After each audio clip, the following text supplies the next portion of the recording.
Kita lanjutkan perbincangan kita masih bersama tiga narasumber saya, ada Mas Ciko, Bung Habib, dan juga Mas Burhan. Saya ingin ke Mas Ciko dulu. Mas Ciko, ini sidang sengketa Pilpres yang bergulir di MK ini apakah memang jadi hambatan pertemuan Pak Prabowo dengan Bu Mega?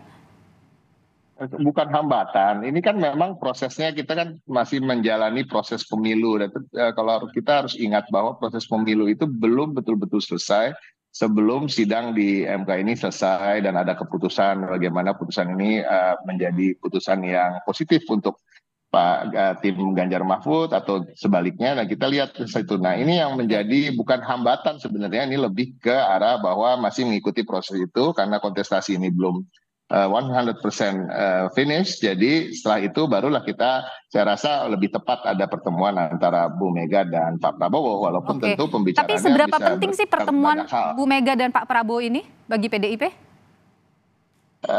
Satu hal ya, kalau saya rasa antar pribadi kalau kita bicara dengan momen Lebaran ini, saya rasa ini hal yang biasa dan cukup penting saya rasa menjaga silaturahmi di antara dua tokoh bangsa ini. Yang kedua, kita bicara dengan konteks politik atau konteks hasil Pilpres yang tadi saya katakan dengan asumsi-asumsi yang saya sampaikan tadi, tentunya akan sangat baik untuk kedua tokoh, kedua partai politik, dan juga bagi bangsa Indonesia ke depan. Jadi ini bukan hal yang tidak ada hal yang negatif kalau saya lihat efek dari pertemuan antara Bu Mega dan Pak Prabowo. Oke, saya ke Bung Habib. Ini kan kalau PDIP membuka tangan, kemudian Gerindra juga membuka tangan pertemuan antara kedua petinggi atau pucuk pimpinan di kedua partai ini. Tapi kalau kita lihat kan PDIP dengan Pak Jokowi ini tidak akur begitu ya. Tapi bagaimana ini Gerindra melihat kemudian posisinya nanti di tengah-tengah Gerindra kan ada PDIP, di tengah-tengah Pak Prabowo dan Bu Mega ada PDIP, ada Jokowi. Ya, pertama kami mensikapi bahwa kami menghormati juga proses yang berlangsung di Mahkamah Konstitusi ya. Sebagaimana dulu 2014-2019 ya. Kita juga ya melakukan hal yang sama, menunggu hasil Mahkamah Konstitusi gitu loh. Ya. Nah, begitu juga terkait soal masalah apa yang disebut-sebut ketidakakuran kubu Bu Megawati PDI Perjuangan dengan Pak Jokowi. Saya pikir nggak ada yang nggak mungkin lah. Dulu juga disebut Pak Jokowi dengan Pak Prabowo adalah musuh bebuyutan ya, berseteru, terlibat konflik yang sangat antagonis. Ternyata kan bisa ketemu juga gitu loh. Ya, makanya kalau sekarang ya misalnya PDI Perjuangan dengan Pak Jokowi, mereka kan dalam satu rahim politik yang sama ya. Pak Jokowi dibesarkan oleh PDIP Perjuangan dan bahkan satu-satunya partai yang pernah dimasuki oleh Pak Jokowi PDIP Perjuangan. Saya pikir besar sekali kemungkinan ya akan tercipta rekonsiliasi antara kubu Pak Jokowi dan keluarga dengan teman-teman PDI Perjuangan. Artinya di Gerindra pembicaraan untuk pertemuan ini juga dibicarakan atau diketahui atau dibahas dengan Pak Jokowi begitu? Ya pastinya karena Pak Prabowo ya tentu kan akan mencoba ya menjadi pihak yang merekonsiliasi, yang menengahi kedua belah pihak. Oke, baik. Saya ke Bung Burhan. Mungkin tidak itu yang disampaikan Bung Habib tadi? Iya, memang bukan pertemuannya itu sendiri yang menarik buat kita ya untuk mencermatinya. Kalau pertemuan antara Pak Prabowo dengan Ibu Mega itu kan sesuatu hal yang menurut saya cepat atau lambat akan terjadi. Tapi implikasi dari pertemuan tersebut. Nah, kalau misalnya pertemuan tersebut menghasilkan keputusan PDI Perjuangan untuk merapat ke pemerintahan Prabowo Gibran, pertanyaannya bagaimana dengan Pak Jokowi? Jadi ini menarik nih karena bisa menimbulkan semacam hubungan cinta segitiga ya. Karena bagaimanapun Pak Jokowi dengan Ibu Mega sekarang sedang berada dalam situasi yang tidak sedang baik-baik saja. Sementara keduanya tidak memiliki masalah pribadi dengan Pak Prabowo. Artinya Pak Prabowo menjadi titik tengah yang mempertemukan dua sosok penting ini. Nah, pertanyaannya apakah PD Perjuangan bersedia untuk merapat ke koalisi Prabowo sementara Pak Jokowi ya setidaknya melalui putranya itu adalah wakil presidennya Pak Prabowo.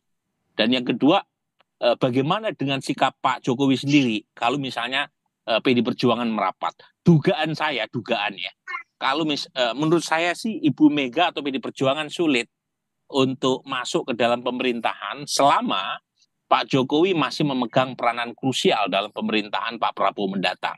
Tetapi kalau misalnya ada hubungan yang merenggang antara kedua tokoh ini, nah bisa jadi PD Perjuangan menjadi solusi buat Pak Prabowo untuk menambah opsi koalisi.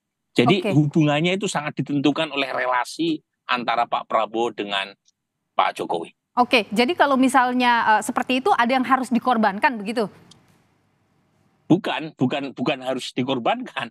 Jadi kalau misalnya Pak Jokowi masih harmonis hubungannya dengan Pak Prabowo, dugaan saya PD Perjuangan tetap berada di luar pemerintahan. Jadi tadi saya sebut hubungannya seperti cinta segitiga gitu ya. Jadi kalau misalnya hubungannya merenggang, PD Perjuangan masuk ke dalam pemerintahan. Baik. Nah ini yang kita perlu tunggu lebih jauh karena bagaimanapun sampai sekarang kan MK juga belum mengambil keputusan dan kita juga masih belum melihat ya relasi Pak Jokowi terutama setelah tidak menjadi presiden dan Pak Prabowo dilantik, bagaimana skenarionya? Baik. Ini yang kita masih perlu tunggu lebih jauh. Mas Ciko, bagaimana itu posisi Pak Jokowi di antara Bu Mega dan Pak Prabowo? Saya rasa kita harus mulai dan sebenarnya dari dulu ya, bukan harus mulai sekarang, memisahkan entitas-entitas tokoh-tokoh ini satu dengan yang lainnya, apalagi Pak Prabowo dan Pak Jokowi gitu. Saya rasa juga Pak Prabowo juga lama-lama kelamaan akan merasa jengah juga dan risih kalau terus-menerus disatukan dalam satu renceng istilahnya dengan Pak Jokowi, karena beliau juga adalah pemimpin sebuah partai politik besar di negeri ini dan juga kedua sangat punya kemungkinan untuk benar-benar menjadi presiden yang terpilih, apalagi terserah setelah sidang MK ini memberikan putusan. Jadi saya rasa PDI Perjuangan tidak melihat itu sama sekali dalam menyikapi pertemuan. Tapi tadi kan Mas Burhan itu kan dalam menyampaikan soal apa yang akan dihasilkan dari pertemuan itu. Kita belum mau sampai ke sana. Kita baru mau bicara soal menyikapi pertemuan ini dan kita menyikapinya dan menyambutnya dengan positif. Baik. Saya ke Bung Burhan ya.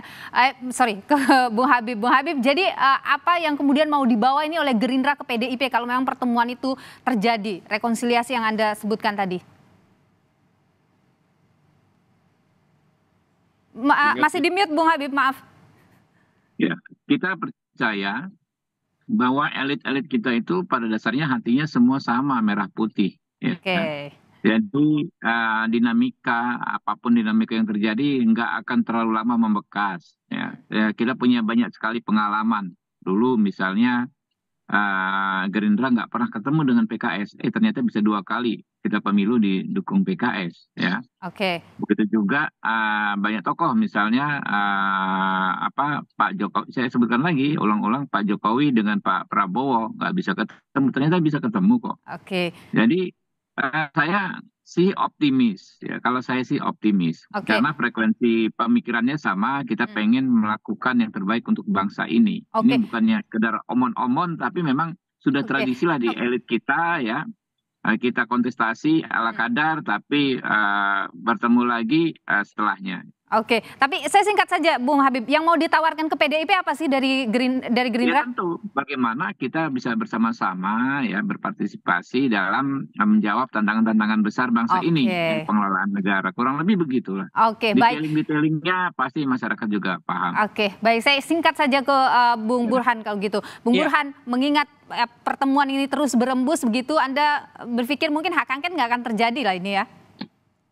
Iya, jadi sepertinya hak angket layu sebelum berkembang. Nah, saya sendiri posisi saya menghargai dan menyambut dengan gembira kalau Pak Prabowo dengan Ibu Mega berjumpa, bersilaturahmi. Itu baik untuk menurunkan tensi politik. Tetapi tidak harus pertemuan tersebut ditindaklanjuti dengan koalisi politik di tingkat formal di pemerintahan. Karena kita membutuhkan oposisi yang kuat. Dan menurut saya PD Perjuangan itu bisa menampilkan diri sebagai penyimbang yang kuat, checks and balance, agar apa yang kita lihat belakangan, di mana pemerintahan yang terlalu kuat, terjadi eksekutif heavy, itu membuat checks and balance tidak terjadi. Dan itu yang rugi adalah kita semua. Karena kita tidak mendapatkan proposal kebijakan alternatif yang baik dari parlemen. Jadi tetap diperlukan fungsi oposisi yang baik, dan menurut saya peran itu bisa dijalankan oleh pihak-pihak yang kalah dalam Pilpres. Baik, dan kita lihat saja nanti. Dan kalau misalnya terjadi... Singkat saja Bung Burhan? Ya, singkat aja. Dan insentifnya ada sebagai oposisi itu. Persis seperti PD Perjuangan ketika menang di 2014. Baik. Jadi poin saya adalah oposisi penting buat bangsa ini. Oposisi penting, tapi mereka kita yang menjadi koalisi. Nanti tentu akan kita lihat bagaimana pertemuan antara Pak Prabowo dan Bu Megawati, apa yang akan mereka sepakati bersama-sama, dan pertemuan itu kita dinantikan bersama. Terima kasih Bung Burhan dan juga Bung Habibur Rahman dan juga Mas Ciko. Terima kasih sudah berbagi pandangan di Kompas Petang. Sehat selalu. Terima kasih.